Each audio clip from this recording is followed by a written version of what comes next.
I'll be honest, creating YouTube content every single week and sometimes twice a week is a lot of work. But time and time again, when I look at the numbers, I look at the traffic that I'm getting to my sales pages, my application pages, and the traffic that is converting the best that I'm getting to those pages, it is always YouTube. YouTube beats out Facebook ads. YouTube beats out Instagram. YouTube just has always been the best traffic and how I've been able to keep my business growing organically. And this is why I continue to stay with YouTube. And during that time, because every single week is a lot of work, I've learned a few tips and tricks and some tools that I'm gonna share with you that can speed up your YouTube process so you can get more serious on YouTube, or maybe you could bump up to 2 videos a week to see even better results for traffic to your offers, potentially more sales for you. Now, in the last video that I will link right here, I talked more about the content creation on social media side of it. And so this video, I wanted to dive into tools specifically that I use for my YouTube process. And the first tool up, which is something I did mention in the last video, but it is Asana. It allows me to create a workflow for my YouTube videos so I know where it's at every step of the way. And I can keep track of everything. I keep my photos for my thumbnails in there, my scripts, my tags. It is where I can communicate with my video editor. It is where I can put due dates and know which video is coming out when. Let me just walk you through what my Asana board looks like for my YouTube production. So this is my YouTube Asana board, and it may look like a lot that's going on here, but it's very organized to us because of the way that we do our profitable keyword framework. I know what each video I have is coming up, and I can start to set the timelines on the due dates on them as well. It's also easy for me to see, okay, what's being edited? What do I need to record? You see, I'm recording this video right here. And then inside of each of these cards, you'll see that I have my title idea. I will have a link to specifically my video game plan right here. And since this video is already shot, you will also see that within this Google Drive, we have the raw footage listed as well. I also have every single step that I do. I'm not always the best at checking these off, but you can see right now we are waiting for a first round of edits for this particular video. I've sent over the thumbnail images as well so that Mia on my team can get them over to custom thumbnails to create my thumbnail. And we can just have that conversation back and forth right here as my video editor is editing these videos. And if you watch my last video on social media tools and how I create my marketing calendar or my social media calendar, this is where the YouTube video is linked from. So this video actually gets linked into the social media calendar as well because everything spawns from the YouTube video. Next up, I want to talk about VidIQ, another one I mentioned in the last video because it helps me come up with content ideas, but VidIQ is what allows me to build a YouTube strategy for a year's worth of content in advance. So when I sit down to film this video, I already knew what this video was going to be months ago because I have a particular process called the Profitable Keyword Framework that will allow you to plug in specific words into VidIQ that describe your audience, and it's going to spit out potential content ideas or topics. Because we know that YouTube loves channels that people watch video after video after video, because the more you keep people on the platform, the more watch time you accumulate, the more ads YouTube can show, the more money YouTube makes from those ads, the more YouTube's gonna promote your content for free. And the more you can get people watching your content, the more likely they are going to want to buy from you, right? So when I do my profitable keyword framework, I'm able to accumulate loads of content ideas. I'm talking like hundreds of lines of data based on what my ideal viewer, my ready to buy viewer is searching. And then I'm able to start creating series of videos.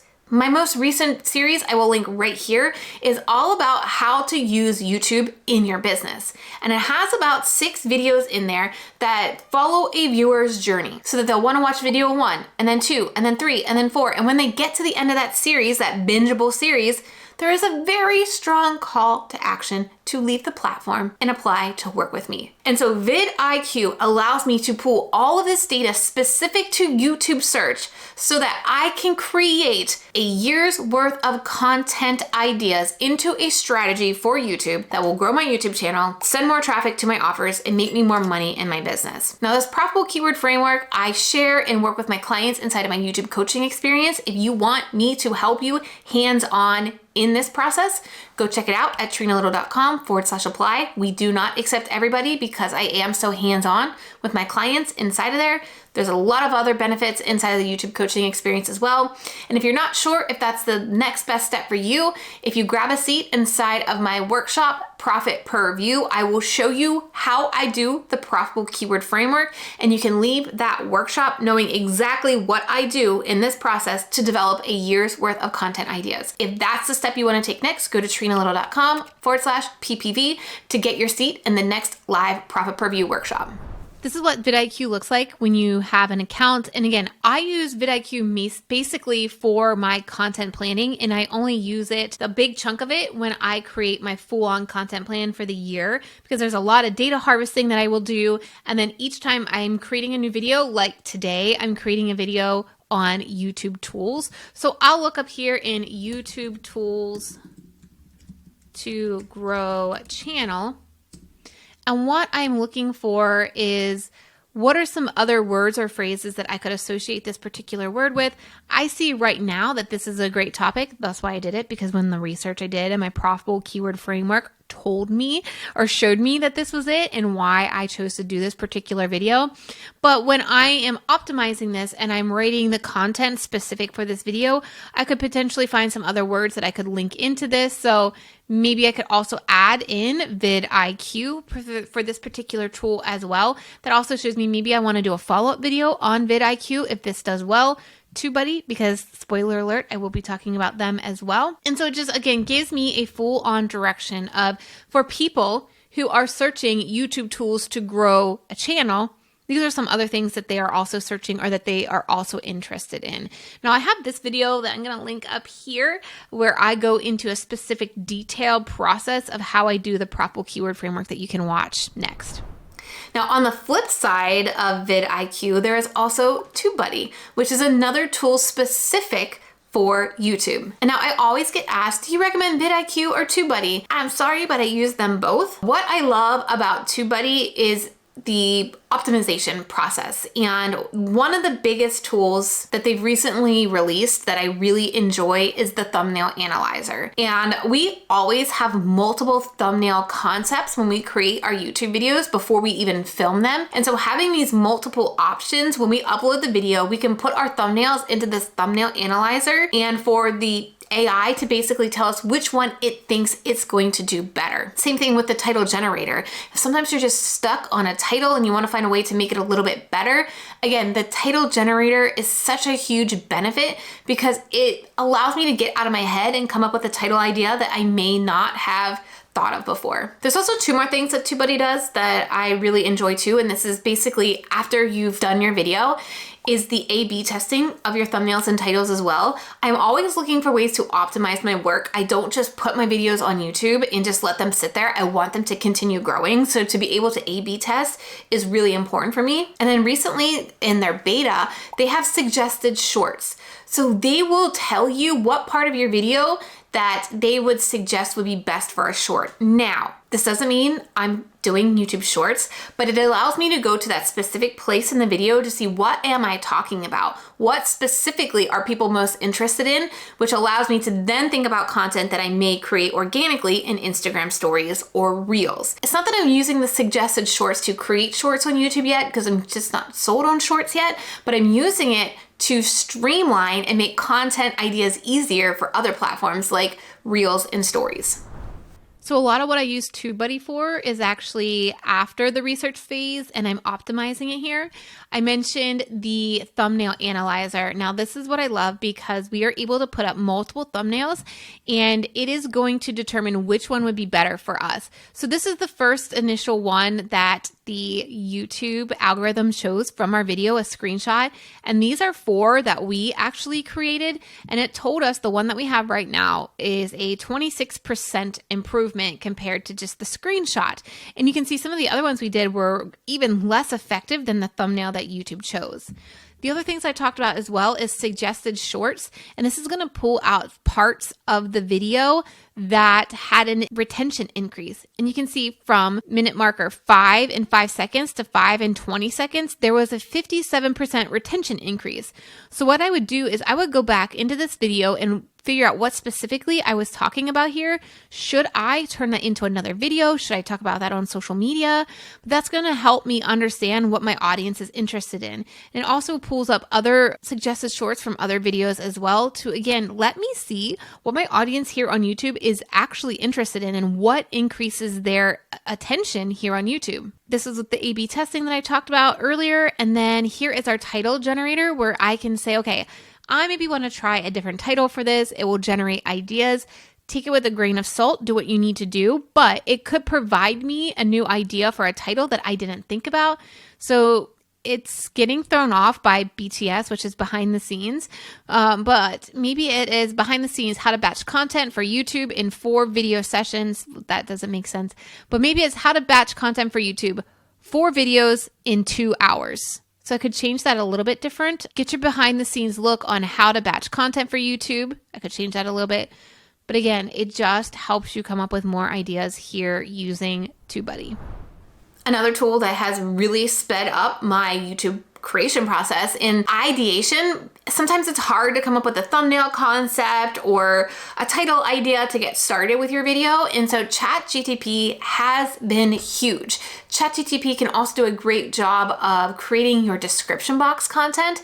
I don't necessarily take the title that Chat GTP gives me, but I'm able to use kind of the ideas it generates to formulate a new idea. And I talked more about it in last week's video as well, but the more information that you can provide to ChatGPT about your person, the better results that you're going to get. If you are wanting me to dive in a little bit more about how I use ChatGPT specifically in my content creation workflow, let me know in the comments below what specifically you would like me to talk about in ChatGPT, like how to get started, what to ask it, how to know what to ask it. Pop it down in the comments because I know this is a huge thing that people are talking about and using more. In fact, when I was in Vid Summit in October, AI was a huge topic, and there's going to be a few more AI tools I'm going to share with you here in this video. And so I'm just curious if you want me to talk a little bit more about AI here on my channel. Let me know below. The best way to use ChatGPT for YouTube videos is, again, make sure you're accumulating a lot of information for ChatGPT. So anytime I'm talking about my audience, particularly business owners using YouTube, I will always be within this chat right here because it's accumulated a lot of information. And the more information that ChatGPT can get from you, the better results it can provide you. So if you're getting very generic or vague results when you use ChatGPT, you're not giving it enough information. So this is a video I'm talking about YouTube tools to grow your channel. So what I'm going to do is type this into ChatGPT. All right, so again, I'm giving it a lot of information. I said, provide me 5 title ideas for a video where I'm sharing the top tools to use to grow a YouTube channel for business owners. The best viewer for this video would be a course creator or an online coach who is wanting to learn how to use YouTube, ways to speed up their process, and tips on how to make sure that they are attracting their ideal viewer. This title needs to increase the likelihood this person would click on my video. So then we will click on it, let ChatGPT do its thing. And it's going to give you a good starting point. I don't always love the titles because we are creating content for humans and this is being spit out by AI, but it does give you a good starting point. So streamline your YouTube workflow, tools for coaches and educators. That could be something, but I could change it to course creators and educators, maximize your YouTube impact. I don't love that. I can also say, I don't like any of these, try again. And it will spit out some more ideas as well, but it's not going to give you better results if you don't give it all the information that it needs. So input in will affect input out, just as an example.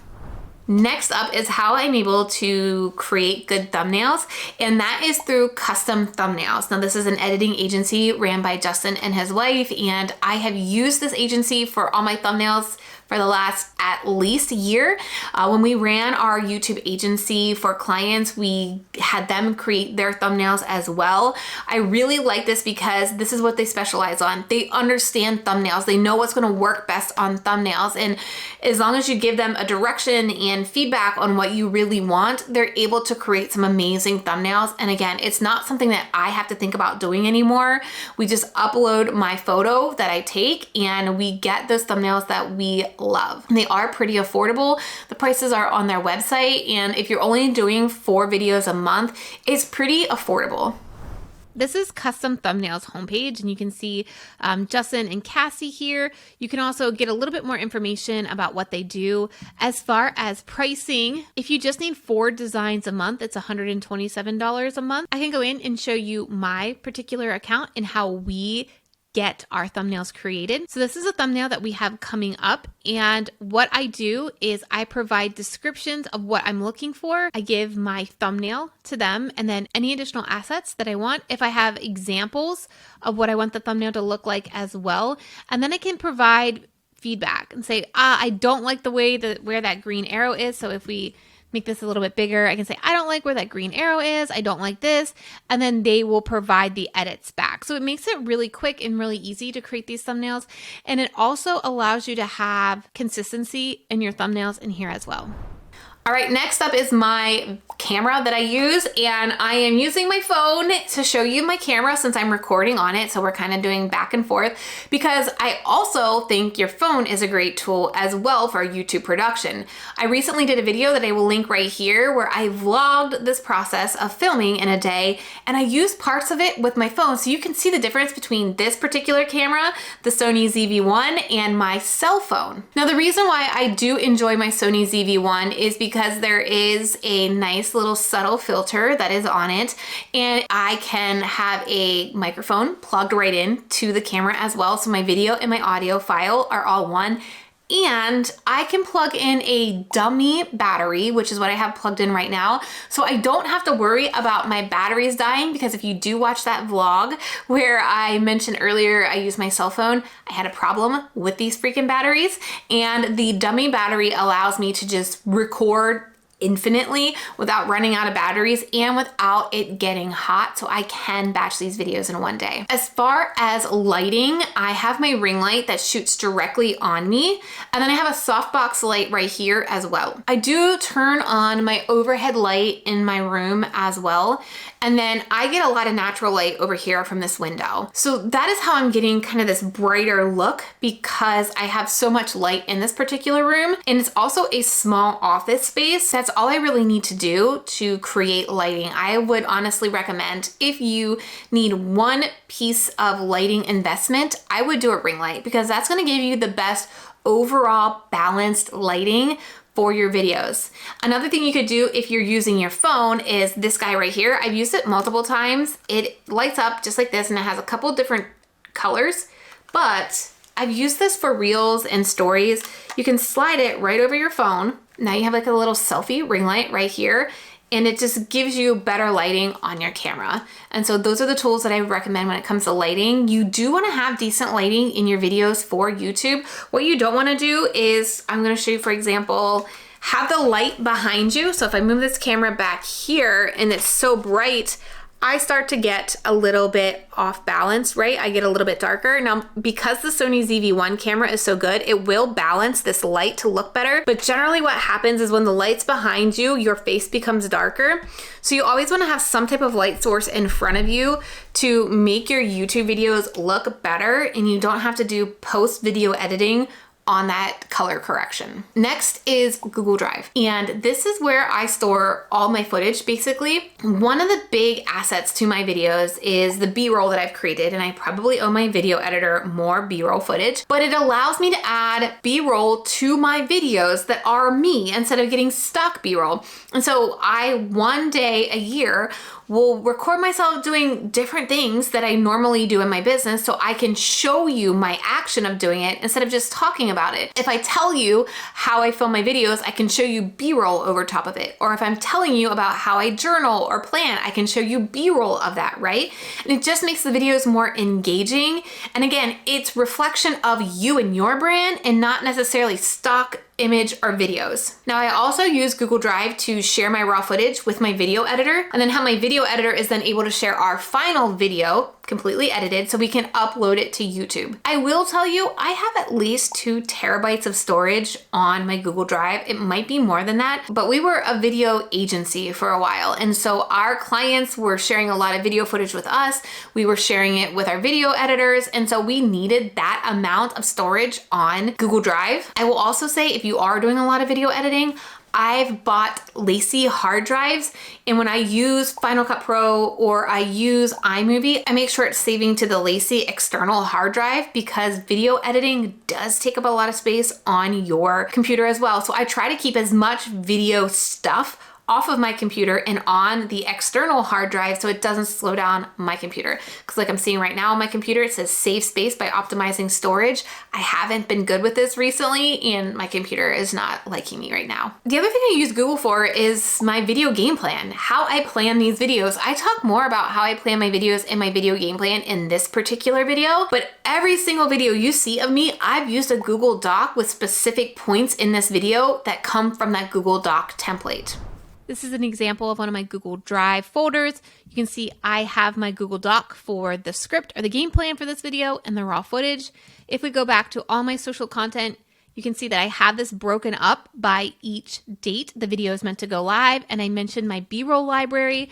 I have all of these clips right here. And I also have some explanation of what they are on most of these. Some of them are newer, but I put, office side angle, I put office behind, office overhead, bedroom, living room, so that we can easily access this B-roll library and use it in our video content time and time again to, again, show what we're talking about instead of just telling it and without me needing to get B-roll clips every time I film a video. As we're talking about editing, I want to move into the next tool and tools for editing. I use Final Cut Pro. Now that is a Mac specific tool, software. You can't get that on a PC, but there is a recent app or software that I've been hearing more people talk about and use, and I have a client inside of my YouTube coaching experience who uses it as well. It's called CapCut. Now when I do vertical video, have been on Video Leap for a long time, and I've been playing around with CapCut because it creates such great captions, and captions on vertical video are so important. And while I'm not necessarily 100% proficient yet on CapCut, this is definitely an editing software that I would look at if you're trying to figure out a way to streamline your editing. You can use it on PC or on Mac. And the other one that I will look at as well, because while I was at Vid Summit, there was a lot of talk about Camtasia and more of the AI features that Camtasia is implementing into their software to speed up your process. So like going through your footage and cutting out mistakes and spaces a lot quicker. So those are 2 softwares that I would look at to streamline your YouTube process as well if you're not using something already. And again, I don't recommend you start to use a new software. There's always a learning curve. That's why I've always kind of stayed with Final Cut Pro. I learned how to use it and I don't want to take the extra time to learn another software. So that is some key advice. This is what CapCut looks like on the inside. I have not edited a YouTube video yet in here, but you can absolutely do that. I have used this to create Facebook ads because they're vertical video and because they need to have captions on them because a lot of people don't have the volume on. And this was super easy to make. I just asked it to create the captions on this button right over here. I did auto captions and it spit it all right out. And then I can also edit these captions by choosing what text that I want. Do I want it background? Do I want it highlighted? I can also color the background that I want, what I need it to say. So if it's misspelled or YouTube doesn't have a capital Y, capital T, my color or my font as well. So I do think CapCut is a good thing to test out if you want to try a different editing software, and especially if you want to make sure you have captions on your vertical videos. Now I build all my content straight from YouTube. Like YouTube is my #1 piece of content, and then I disperse it from that YouTube video. One tool that I've been looking at, playing around with, is Get Munch. And what this does is when you upload your YouTube video to this tool, it will actually pull out your best clips and turn them into vertical videos. So if you don't have the time to create original content for Reels or Shorts or TikTok, you could use Get Munch to create these vertical videos with captions already embedded. Now, this isn't something I have tried yet. I am wanting to try it in the next couple of weeks as we get things kind of streamlined in our business. Because if you watch the video where I talk about what I spend in my business and the pivot we recently made, I will link it up here. That was what that arrow was for, if you want to watch that next. But I told you earlier, TubeBuddy does the recommended shorts feature. So it's kind of similar, only it doesn't edit those videos out. So again, if you're wanting to really maximize your YouTube videos and repurpose clips for shorts, even Pinterest stories, if they're still a thing, I think it's been a minute since I've been on Pinterest, that would be a great option to look at to find a way to splice up your YouTube videos faster. Like I said, I haven't used Get Munch yet, but I've seen a lot of great things. This is the page for Get Munch, and you can see what they offer. You can see some examples that they are able to do as well when they take long form content and splice it up into these short form videos. So it's just something to think about if you're wanting to really repurpose and maximize the repurpose of your YouTube videos.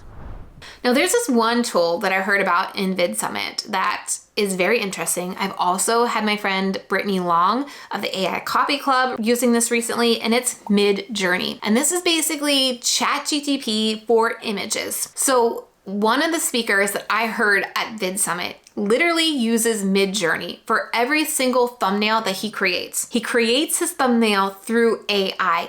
And this has made me so interested in learning more about it and playing more with it. And as I look forward to 2024, I'm going to be clocking in more time in my calendar to play around with AI, because as much as we may not want to accept it, or we are accepting it, AI is going to allow you to speed up so many things in your workflow if you're using it wisely.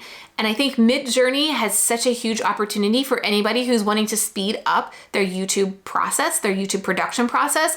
If they hate taking videos of themselves, if they hate doing thumbnails, this is definitely a tool that I think that I would recommend looking into. And I'm going to continue playing around with it and figuring out ways that I can use it in my YouTube content as well. This is Midjourney. I don't have a lot of experience in Midjourney, but it is a goal of mine to play around with it more. And when you see these kind of AI type images, this is Midjourney. And they look real, but none of these are actual photos of people. These are all AI generated. And so this is why this is a potential for thumbnails in the future that you may be able to use, because who I actually heard this more from is Matt Wolf, and all of his thumbnails here are AI generated. He generates all of his photos through Midjourney. And as you're thinking about ways to streamline and get more efficient with your YouTube process, I wanted to bring up Midjourney because it could be an option for you when it comes to those images, maybe B-roll, maybe even thumbnails that you want to create for your YouTube channel. In addition to AI, because I'm really leaning into finding ways to systematize and streamline a lot of the things that I'm doing in my business and using things like AI and different programs to do that. One of the biggest things that I have automated in 2023 is a lot of my marketing efforts. And I want to share with you in the next video some of the best marketing automations that I have set up and share with you how I did that. So watch this video next where I will break down what I'm doing to automate a lot of my marketing and how I did that.